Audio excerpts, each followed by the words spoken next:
Isaías 40, do versículo 12 até o versículo 31. Você achou?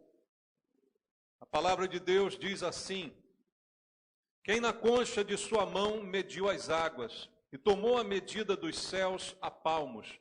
Quem recolheu na terça parte de um efa o pó da terra e pesou os montes em romana e os outeiros em balança de precisão? Quem guiou o Espírito do Senhor? Ou como seu conselheiro o ensinou? Com quem tomou ele conselho para que lhe desse compreensão? Quem o instruiu na verdade do juízo e lhe ensinou sabedoria e lhe mostrou o caminho de entendimento? Eis que as nações são consideradas por ele como um pingo que cai de um balde, como um grão de pó na balança. As ilhas são como pó fino que se levanta. Nem todo o Líbano basta para queimar, nem os seus animais para um holocausto. Todas as nações são perante ele como coisa que não é nada. Ele as considera menos do que nada, como um vácuo. Como quem comparareis a Deus? Ou que coisa semelhante confrontareis com ele? O artífice funde a imagem e o ourives a cobre de ouro e cadeias de prata forja para ela. O sacerdote idólatra escolhe madeira que não se corrompe e busca um artífice perfeito para assentar uma imagem esculpida que não oscile. Acaso não sabeis? Porventura não ouvis? Não vos tem sido anunciado desde o princípio? Ou não atentaste para os fundamentos da terra? Ele é o que está assentado sobre a redondeza da terra, cujos moradores são como gafanhotos. É ele quem estende os céus como cortina e os desenrola como tenda para neles habitar. É ele quem reduz a nada os príncipes e torna em nulidade os juízes da terra.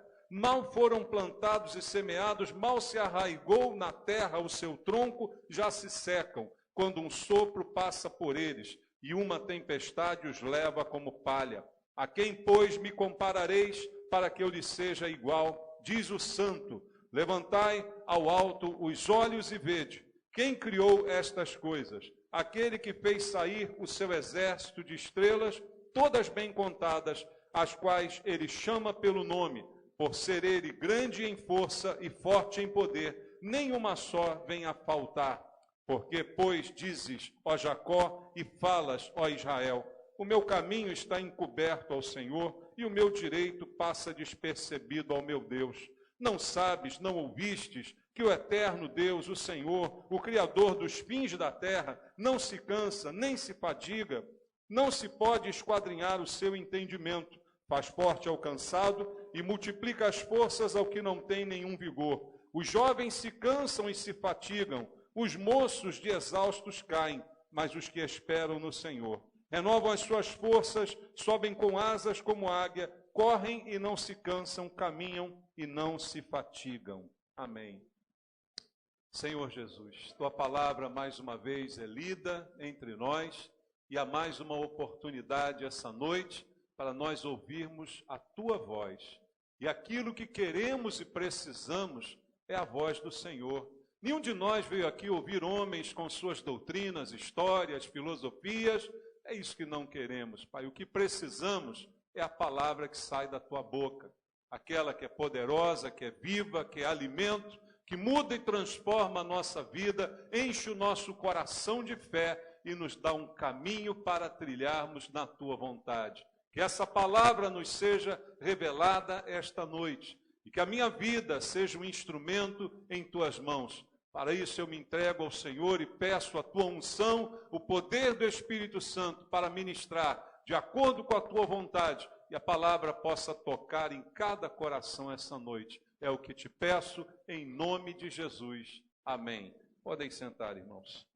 Queridos, nós muitas vezes falamos à igreja de lutas, de problemas, de dificuldades, necessidades que a gente tem de oração, buscar a Deus porque alguma coisa não dá certo, lutas que a gente enfrenta dia a dia, planos que foram frustrados, pregamos aqui na quinta-feira a respeito disso, né? Temos planos aí para o ano novo e de repente não conseguimos realizar alguma coisa, sofremos uma baixa, sofremos uma derrota. Isso é coisa que acontece e pode acontecer na vida de todos nós. Porque uma coisa é certa, nem sempre as coisas são como queremos. Nós temos uma vontade, nós temos um desejo, nós temos um plano, mas nem sempre as coisas vão dar certo. Nem sempre tudo aquilo que eu planejei vai acontecer, tudo aquilo que eu sonhei vai se realizar. E aí o que acontece diante dessa frustração é que automaticamente vem o desânimo ao nosso coração. Isso é uma realidade. Por mais fé que a gente tenha, por mais fortes que nós sejamos espiritualmente, quando as coisas não dão certo, a gente tende a uma frustração, a gente tende a um abatimento, a uma tristeza que vem para acabar de vez, né, com o nosso bom ânimo, para nos destruir, para nos derrubar. E basta, às vezes, que até nem aconteça alguma coisa, mas que a resposta de Deus seja demorada. Às vezes oramos por alguma coisa, né, buscamos a Deus por uma resposta, clamamos em oração por uma solução e a resposta demora. E as coisas parecem que não estão acontecendo. E aí a reação, frustração, mais uma vez, chateação. E algumas vezes isso sai pela nossa boca, porque a Bíblia diz que a boca fala do que está cheio, o coração. Coração cheio de impaciência, cheio de dores, acaba falando bobagens porque as coisas não aconteceram como a gente queria e a oração não foi respondida como eu desejava. Nesse texto do profeta Isaías, Isaías foi levantado por Deus num contexto muito complicado, tanto em Israel quanto em Judá. Israel já havia sido invadido, tomado pelos assírios, e chegaria o momento da mesma coisa acontecer com Judá. Babilônia seria o invasor que levaria cativo os filhos de Judá, e toda aquela terra, Jerusalém, seria assolada, destruída. Tudo isso estava para acontecer, e Isaías é levantado por Deus para profetizar, para alertar o povo dessas coisas que viriam pela frente. E aqui, antes ainda que acontecesse, muitas pessoas já estavam frustradas com o relacionamento com Deus, que não era muita coisa, já afastadas do Senhor, queixando-se, reclamando das coisas que não davam certo, como muitas vezes nós fazemos. Mesmo estando na igreja, mesmo dizendo que temos fé, quando a coisa aperta, muitos de nós tendem a uma reclamação, a uma impaciência. Então, Isaías, dirigido por Deus, traz esta palavra que nós lemos aqui. No início do capítulo 40, nós começamos aqui no verso 12, ele fala da vinda do Senhor para a restauração de todas as coisas. Veja, ele está dizendo isso lá a Judá. Mas será que na igreja não há a mesma expectativa entre nós? O que a igreja espera hoje em dia, irmãos? Qual é a nossa grande esperança? A volta de Jesus? Sim ou não? Ou você não espera mais isso? Ou você acha que isso é uma fantasia que não vai acontecer e se realizar? Nós também esperamos a vinda do Senhor, que como prometido virá, e será um momento de restauração de todas as coisas. Será um momento de glória para a igreja, que com ele será arrebatada. Será um momento de muitas transformações. E veja, Isaías no capítulo 40, diz a Judá exatamente a mesma coisa, que o Senhor está vindo para consertar tudo aquilo que está estragado, para mudar as coisas que precisam ser mudadas e transformadas. Então, é um texto que traz uma expectativa, uma esperança. E a partir do versículo 12, que foi aonde nós começamos a ler, Isaías vem falando por Deus uma descrição de quem é Deus. Quem é Deus? A gente fala tanto em Deus, né? Mas quem é Deus? Quem de fato é o Senhor a quem servimos? O Deus em quem nós cremos? Qual a imagem que nós temos dele? E muitas vezes essa imagem é traduzida pelas palavras que nós dizemos, pelas queixas que nós fazemos, pelas reclamações que saem da nossa boca. A mesma coisa estava acontecendo com Judá. Aquele povo reclamava dos seus problemas, reclamava que Deus não estava ouvindo as orações, reclamava que as coisas não mudavam. E aí Deus vem e se apresenta para eles. É muito estranho Deus ter que se apresentar para aqueles que se chamam povo de Deus. Nós nos chamamos povo de Deus? Nós nos consideramos filhos de Deus? Não é estranho que Deus tenha que se apresentar para nós? Nós não deveríamos ser os melhores conhecedores de Deus a quem servimos, em quem cremos?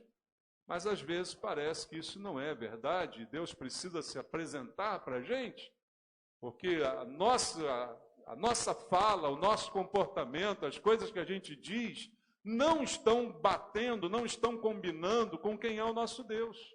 Quantas vezes blasfemamos, quantas vezes reclamamos, Deus não está vendo o meu problema, Deus não está olhando a minha situação, não está ouvindo a minha oração. Quantas queixas e reclamações. Na vida do povo de Israel, isso foi uma constante, irmãos. Desde lá do deserto, desde que começaram os primeiros dias de caminhada, mesmo depois de serem libertos do Egito, mesmo depois de tantos milagres feitos por Deus, bastaram alguns dias de deserto para aquele povo começar a blasfemar, começar a reclamar. Para que nos tirou do Egito? Para a gente morrer nesse deserto? Lá no Egito a gente era escravo, mas tinha tudo para comer do bom e do melhor. Agora estamos aqui nesse deserto. Começa a reclamação, começa a queixa, que na verdade é fruto de um desconhecimento do Criador. Desconhecimento daquele a quem chamamos de Pai. Então Deus se revela a Israel através do texto do profeta Isaías. E ele começa a se autodescrever. Vamos ler novamente alguns versículos. No versículo 12, ele diz assim: quem na concha de sua mão mediu as águas e tomou a medida dos céus a palmos? Quem recolheu na terça parte de um éfa o pó da terra e pesou os montes em romana e outeiros em balança de precisão? O que ele está dizendo aqui é que a terra, o universo, tudo que existe, não se compara em tamanho com Deus. Porque Deus é tão maior do que tudo isso cabe na palma de sua mão. Então a primeira coisa que ele vai dizer é que a gente às vezes esquece um princípio fundamental em relação a Deus, que Deus é grande.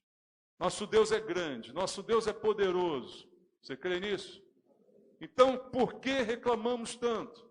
Por que pensamos que as coisas estão fora do controle? Se Ele está com a sua mão, recebendo e guardando os mares e todas as coisas são medidas por Ele a palmos, porque Ele é muito maior do que a gente pode imaginar. No verso 13, quem guiou o Espírito do Senhor? Ou com o seu conselheiro o ensinou?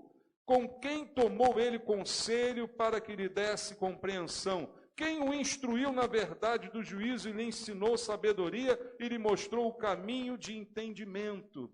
Tem alguém com maior sabedoria e maior conhecimento para ensinar alguma coisa para Deus? Em outras palavras, é isso que Isaías está dizendo. Quem é que ensinou alguma coisa para Deus? Agora sou eu, com as minhas lutas, com os meus problemas, que vou querer dizer para Deus o que Ele tem que fazer? E se Ele não fizer do jeito que eu quero, vou reclamar, vou blasfemar? Quem ensinou alguma coisa para Deus? Irmãos, por que Isaías está dizendo assim? Primeiro, porque Deus mandou, é Deus que está falando através do profeta. Mas segundo, porque aquele povo estava agindo exatamente assim, querendo ensinar para Deus o que Ele tem que fazer. Parece muitas vezes alguns crentes atuais, né, que querem determinar o que Deus tem que fazer, que querem ordenar o que Deus tem que fazer e da forma como tem que fazer e dizer tudo a Ele, tintim por tintim, dizendo, olha Senhor, faça assim e assim. Deus é muito maior do que a gente pode imaginar, irmãos. Está acima de todas essas coisas e toda a sabedoria humana não se compara a quem é o Senhor da nossa vida. Então é algo simples e básico, mas que precisa ser repetido, ensinado e lembrado para o povo que se chama povo de Deus. No versículo 15, Eis que as nações são consideradas por ele como um pingo que cai de um balde, como um grão de pó na balança. As ilhas são como pó fino que se levanta, nem todo o Líbano basta para queimar, nem os seus animais para um holocausto. Todas as nações são perante ele como coisa que não é nada, e ele as considera menos do que nada, como um vácuo. O poder das nações, o poder dos reinos, dos impérios, as coisas pelas quais as pessoas tanto lutam hoje em dia, as guerras todas que são feitas em torno dessa ânsia de poder, Deus está dizendo: isso para mim não é nada. Isso para mim não tem nada, não tem significado, não tem valor algum. E a conclusão de Isaías no verso 18 é: com quem comparareis a Deus? Ou que coisa semelhante confrontareis com ele? Essa é a pergunta. Mais uma vez, como a gente viu aqui de manhã, Deus nos ensinando através de perguntas. Porque perguntas nos fazem pensar na resposta. Com quem você vai comparar Deus? Se é que você o conhece, se é que você de fato tem um relacionamento verdadeiro com o Deus verdadeiro, que não é de barro, não é de pedra, não cabe na mão de alguém, não cabe num lugar, mas é o Senhor de todo o universo. Com quem você vai compará-lo? A pergunta: me compare com alguém, é o que Deus está dizendo. E com quem nós podemos compará-lo? E ele começa a dizer no verso 19: o artífice funde a imagem, o ourives a cobre de ouro e cadeias de prata, forja para ela. O sacerdote idólatra escolhe madeira que não se corrompe, busca um artífice perito para assentar uma imagem esculpida que não balance, que não oscile. E mesmo assim, não pode representar Deus. Nenhuma imagem consegue representá-lo, nenhum retrato pode representá-lo, porque ele está acima de todas essas coisas. Versículo 21, acaso não sabeis, porventura não ouvis, nem vos tem sido anunciado desde o princípio, não atentaste para os fundamentos da terra? Ele é o que está assentado sobre a redondeza da terra, cujos moradores são como gafanhotos. É ele quem estende os céus como cortina e os desenrola como tenda para neles habitar. Ele governa a terra, ele governa os governos, ele governa todas as coisas. Será que ele não é capaz de governar a minha vida? Ele governa as leis do universo, ele governa toda a sua criação. E será que ele não é capaz de governar a minha vida? Nós louvamos aqui um louvor que diz que ele se importa comigo. Ele é fiel, ele se importa conosco. Aquele que governa o universo também é fiel para se importar comigo. Também é fiel para cuidar da minha vida. Mas às vezes eu tenho que ser lembrado disso. Ele tem que me jogar na cara essas verdades. Você talvez não o conheça direito. Ou talvez o seu Deus seja muito pequeno, que cabe na sua carteira, que cabe pendurado num retrato, que cabe no seu armário, na sua estante, que pode ser representado por uma boa madeira e uma boa escultura e um bom revestimento de ouro. Mas Deus está dizendo: isso não se compara comigo. Os poderes humanos nada são diante de Deus. No versículo número 23, ele continua: é ele quem reduz a nada os príncipes e torna em nulidade os juízes da terra. Mal foram plantados e semeados, mal se arraigou na terra o seu tronco, já se secam quando um sopro passa por eles e uma tempestade os leva como palha. Príncipes, juízes, poderes, autoridades, pessoas, não se comparam com Deus. Tudo está nas suas mãos. Eu pergunto: o que nós estamos ouvindo de novidade aqui, irmãos? Estamos ouvindo alguma coisa que a gente não sabia, mas por que a gente se esquece disso na hora que a coisa aperta? Por que nós ignoramos esses princípios e verdades na hora que a oração demora a ser respondida, na hora que vem a prova, na hora que o calo aperta? Parece que a gente esqueceu disso tudo. E é nessa hora que o povo está vivendo que Deus manda o profeta lembrá-los dessas coisas. Na verdade, o profeta, e eu agora exercendo esse papel, estou só lembrando cada um de nós coisas que nós já sabemos há muito tempo, coisas que nós conhecemos a respeito de Deus, que estão anunciadas na sua palavra, e todos nós sabemos. No versículo 25 ele diz: a quem, pois, me comparareis? Mais uma vez a pergunta, para que eu lhe seja igual, diz o santo. A quem você vai me comparar? A quem? Com quem? Você não pode me comparar com ninguém, com nada. Você precisa me conhecer como eu sou. Você precisa olhar para mim de fato como eu sou, como alguém que não cabe em conceitos, não cabe em caixinhas, que não está sujeito a nada nem a ninguém, mas que é Senhor de todas as coisas. Esse é o Deus a quem chamamos Senhor, e Ele está se apresentando mais uma vez para nós. E aí, depois de toda essa definição de Deus, feita pelo próprio Deus, o que Ele vai começar a cobrar de Israel agora? Veja, no versículo 27, olha a cobrança. Por que, pois, dizes, ó Jacó, e falas, ó Israel, o meu caminho está encoberto ao Senhor, e o meu direito passa despercebido ao meu Deus. Diante de tudo isso, como é que você ainda ousa dizer que Deus não está vendo o que você está sofrendo? O pensamento daquele povo é: Deus não está vendo. Eu estou passando por tudo isso, o meu caminho está encoberto ao Senhor. Deus não está vendo o meu caminho. O meu direito, Deus não está percebendo, está despercebido diante de Deus. Pode alguém que é Senhor de todas as coisas, que tem todas elas em suas mãos, que tem o universo aos seus cuidados, não estar se lembrando de mim, não estar vendo o meu caminho, não estar percebendo o meu direito? Deus questiona aquele povo: como diante de tudo isso vocês ainda podem pensar dessa maneira? Veja o verso 28. Não sabes, não ouvistes que o eterno Deus, o Senhor, o Criador dos fins da terra, nem se cansa, nem se fatiga, não se pode esquadrinhar o seu entendimento.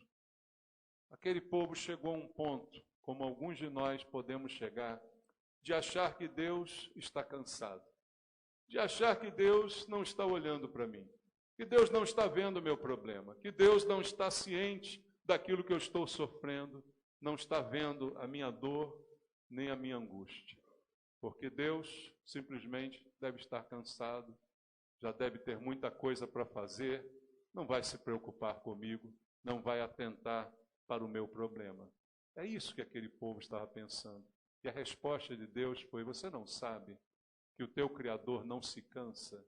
A Bíblia diz isso em várias etapas, irmãos, que o nosso Senhor, o guarda de Israel, não dorme. Você já leu isso no Salmo? O guarda de Israel não dorme, não dormita aquele que te guarda.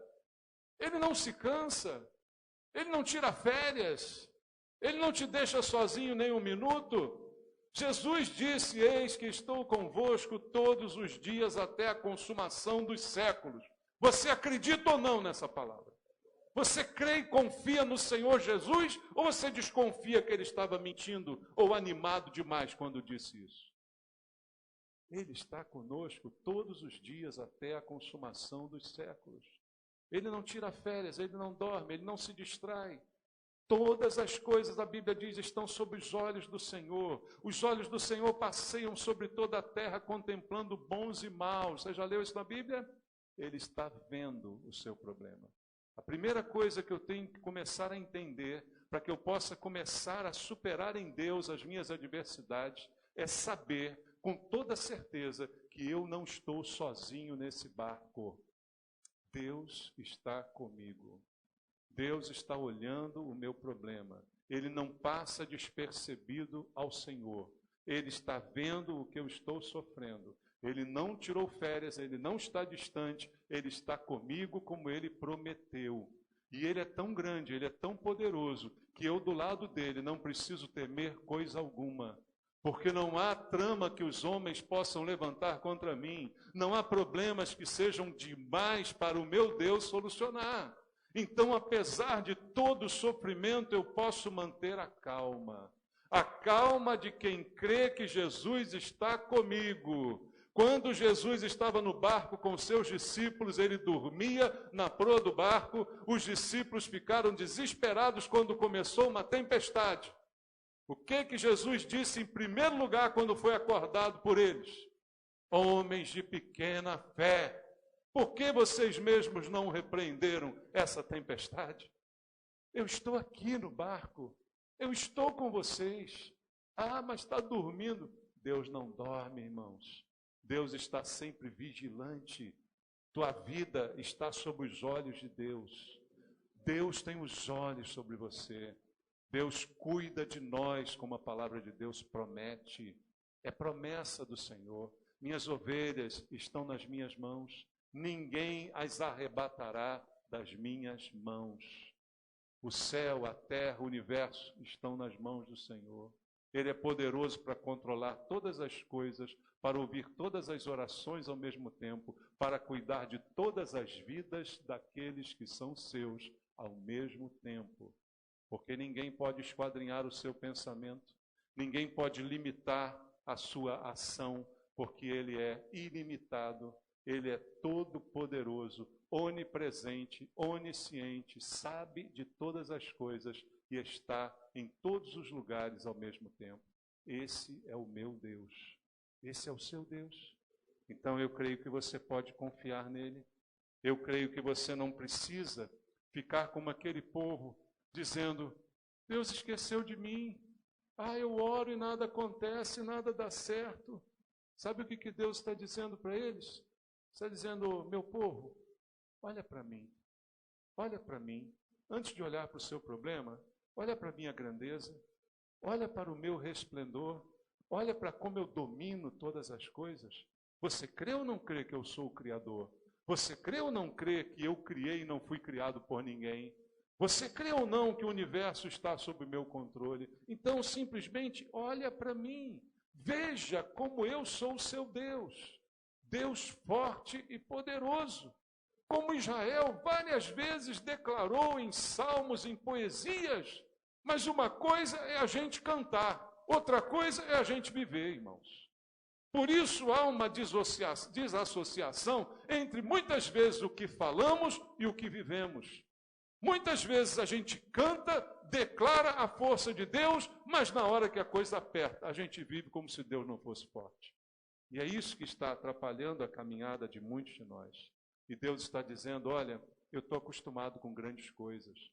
Não há um problema que seja tão grande para mim. Eu criei o céu, eu criei o universo, eu criei as estrelas, todas elas estão contadas e nomeadas, então você não tem do que se preocupar. Ah, Senhor, mas o meu problema é muito grande. Ele diz: eu sei lidar com coisas grandes. O seu problema é maior que o universo? É? O seu problema é tão grande que ele é maior que o universo? É tão imenso, né, que ele é maior do que o universo todo? Pois Deus sabe lidar com ele, não vai saber lidar com o seu problema? Pensa bem sobre isso. E aí, se você sabe quem Deus é, você consegue entregar a sua vida para o Senhor. Por isso, quando no Salmo 37, verso 5, a palavra de Deus diz: entrega o teu caminho ao Senhor, confia nele e o mais ele fará. Aquele que crê consegue de fato entregar, porque ele sabe nas mãos de quem está colocando a sua vida. A nossa conversão, irmãos, não é associação a uma agremiação religiosa. A nossa conversão é a nossa rendição a Deus. É a nossa entrega nas mãos do Senhor. Eu entrego a minha vida a Jesus. Quando você se converteu, se é que você se converteu verdadeiramente, você não apenas entrou por uma igreja, você entregou a sua vida a Jesus. Entregar a sua vida a Jesus é entregar seus problemas, suas mazelas, seus pecados, suas dificuldades, tudo aquilo que compõe a sua existência, mas viver na dependência daquele que sabe lidar com todas as coisas e que tem todas as coisas em suas mãos. Então não há crise, seja ela financeira, familiar, de saúde, qualquer tipo, que Deus não possa lidar com ela. Por você que precisa aprender a entregar a Deus a sua vida. Entregar a Deus o seu problema. Confiar nesse. Quando você pensar em Deus, pensa na grandeza dele. Não forma uma imagem na tua mente, porque Deus não tem imagem. A Bíblia diz que Jesus é a imagem do Deus invisível. Deus não é visível. Então, quando você pensar em Deus, não pensa num velhinho de barba branca, não, tá? Mas pensa no Senhor do universo, que não tem imagem, mas que é poderoso sobre todas as coisas. Aquele que te amou tanto que enviou Jesus para te salvar. Que enviou Jesus para que você pudesse ser perdoado dos seus pecados e nascer para uma nova vida. Aquele que te ama de tal maneira que entregou o seu Filho para salvar você. Ele não vai cuidar de você? Embora permita que você passe por lutas e tribulações, ele disse, tenha bom ânimo. O bom ânimo é a evidência de que eu confio nesse Deus poderoso. A blasfêmia, a murmuração é a evidência de que, na verdade, eu desconfio dele. Eu desconfio que ele não está se importando comigo. Eu desconfio que ele não quer saber de mim. Eu desconfio que ele não está vendo a minha causa. Assim dizia aquele povo. E esse Deus que faz tudo isso, versículo 29 diz assim, faz forte ao cansado e multiplica as forças ao que não tem nenhum vigor. Esse Deus, ele pode restaurar a vida de alguém que se rende completamente a ele. Às vezes, irmãos, eu creio, eu sei que os nossos problemas podem ser graves, podem ser sérios demais, podem abalar a saúde, podem abalar a mente, podem abalar a vida da gente de uma forma contundente, de modo a nos deixar caídos, nos deixar para baixo. Isso tudo pode acontecer, mas a promessa de Deus é que ele faz forte ao cansado e multiplica as forças ao que não tem nenhum vigor. Percebe isso aqui? Não é o que está cansadinho, não. Ele está falando daquele que está arrasado, já não tem vigor nenhum. É aquele que já não tem mais expectativa, não consegue nem se levantar. Mas quando este confia em Deus, Deus diz que ele multiplica as forças deste mesmo, que não encontra mais vigor na vida, mas Deus é poderoso para te levantar. Deus é poderoso para te erguer. Deus é poderoso para restaurar você, restaurar as forças que você perdeu. Assim, ele está dizendo dele mesmo. E aí no verso 30, ele diz, olha, os jovens se cansam e se fatigam, e os moços de exaustos caem. O que ele está dizendo aqui é o seguinte, não confie no seu vigor. É característico dos jovens e dos moços, né, ter mais vigor do que a gente, os velhos, né? Já posso dizer isso? A gente? Não, sai para lá. Que velho, não, velho é você, né? Mas, pastor Paulo, por exemplo, não. Então, a gente, né, já mais velho, já não tem aquele vigor do jovem, né, do moço. Mas Deus está dizendo, mesmo o moço e o jovem acabam se cansando. Mesmo eles, em quem a gente espera, acabam se cansando. Em outras palavras, ele está dizendo, não confie na tua mocidade, não confie na tua força, não confie no teu vigor. Ah, eu sou jovem, eu sou forte, porque até o jovem e o forte acaba se cansando, acaba tendo problemas. Mas, o que ele diz logo depois? Os que esperam no Senhor renovam as suas forças, sobem com asas como águia, correm e não se cansam, caminham e não se fatigam. Jovens, moços se cansam, mas os que esperam no Senhor. Veja, a palavra é para aquele que espera em Deus. Esse esperar em Deus não é mostrado por Deus como algo cansativo, como algo enfadonho, não é como algo que é sofrido. Ah, estou esperando em Deus. Já viu, tem gente que você fala assim, como é que você está, meu irmão? Estou pela graça. Estou esperando em Deus. Parece que está morrendo, né? Você, pô, esse negócio deve ser ruim, a beça esperar em Deus, né?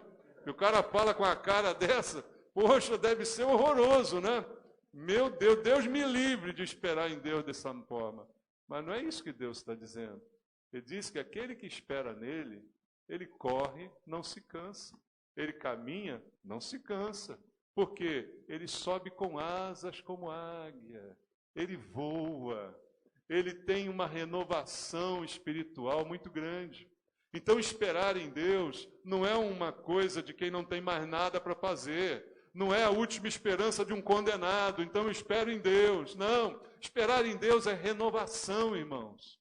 Esperar em Deus é uma ativação na sua vida. É algo que é extraordinário, pelo que ele diz aqui. As forças se renovam. E você vai subir com asas como águia. E esse texto sempre chama atenção, porque a águia é uma das aves que tem o voo mais alto. E ela consegue alcançar grandes alturas. E por conta disso, ela tem uma das melhores visões também nos pássaros. Porque lá do alto, ela consegue ver as coisas pequenininhas lá embaixo. E ela consegue descer e ganhar a sua presa. Mas Deus diz e nos compara com a águia, quando nós começamos a esperar em Deus, a nossa força vai se renovando, a gente continua caminhando, a gente continua ativo. Ele não está falando de alguém que não tem mais nada para fazer a não ser esperar em Deus. Ele está falando que enquanto eu espero em Deus, eu trabalho. Enquanto eu espero em Deus, eu caminho, eu corro, eu me movo. E Deus me faz voar como águia, para que eu possa ver os problemas lá de cima e ver que eles são muito pequenininhos. Porque é assim que Deus vê, lá de cima. Não há problema grande demais para um Deus que é tão grande quanto está apresentado na palavra dele.